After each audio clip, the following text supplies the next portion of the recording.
Pán predseda, dobrý deň. Na svete je ďalší prieskum, tzv. Prieskum verejnej mienky od agentúry MVK, podľa ktorého by sa Slovenská národná strana nedostala do parlamentu. Slovenská národná strana sa dlhodobo netají tým, že nedôveruje tzv. Prieskumom verejnej mienky rôznych agentúr. Čo si myslíte o tomto a aj vôbec všeobecne? Prečo im neveríte? Dobrý deň, prajem.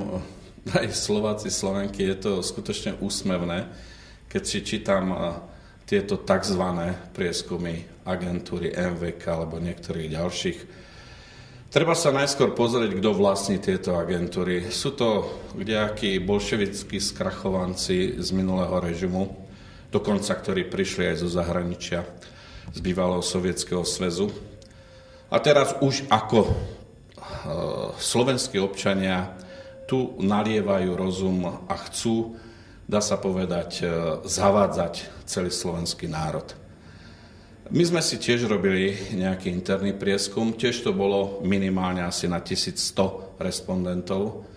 Všade vychádza pre slovenskú stranu od mesiaca k mesiacu v intervale od 6 až do 8,5% preferencie. A máme správy, že aj niektoré agentúry, keď mali zverejniť skutočne pravdivé preferencie jednotlivých politických strán, tak radšej ich nezverejnili. Môžete vedieť, že asi prečo. Že niektoré tie